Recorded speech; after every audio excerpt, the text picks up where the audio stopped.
what is it that socialism is about? Lukacs himself says, in a very naive way even, like Hegel was simply wrong, that Hegel described what Hegel renders as the logic of the dialectical process is the process of liberation, emancipation. Lukacs literally says this, that Hegel just picked up the wrong subject. Instead of spirit, put proletarian revolutionary agent as a collective subject, and so on. No?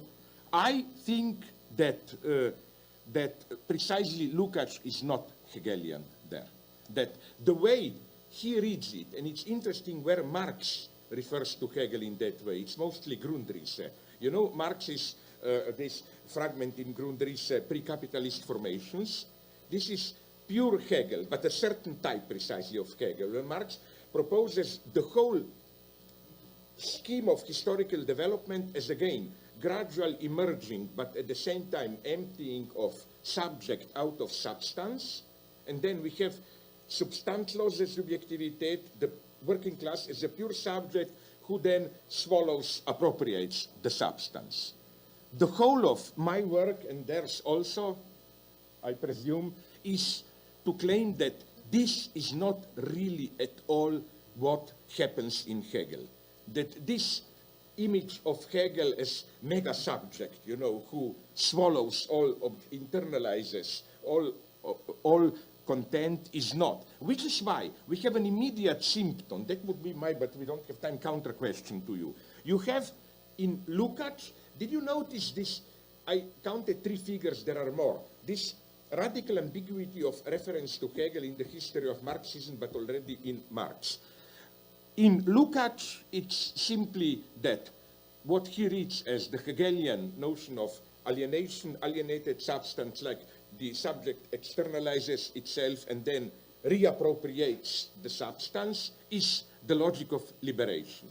Now, although they are usually considered as part of the same tradition, what you find in Adorno and in the mainstream of Frankfurt School, already in Herbert Marcuse,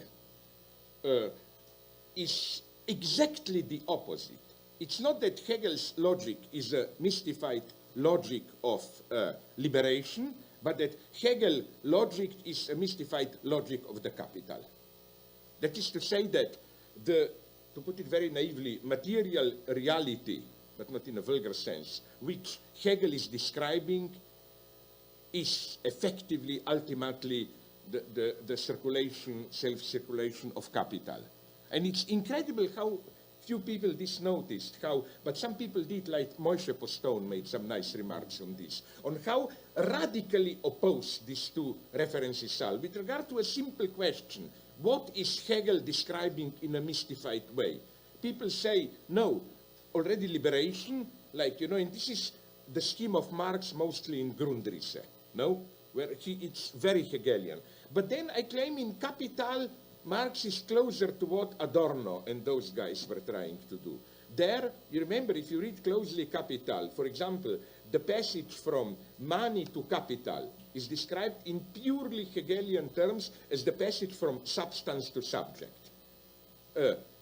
With the move from money to capital, money is no longer just a substance, but becomes a subject. And what we are trying to do, at least I, in my own way, I will not speak for others, plurality, democracy, blah, blah, is that precisely there is another Hegel. That this image of Hegel who, you know, first you throw it out, then you want to swallow it all, is not at all this. That what Hegel calls Versöhnung, reconciliation, is something much more even pessimistic. It's like accepting a gap, a defeat,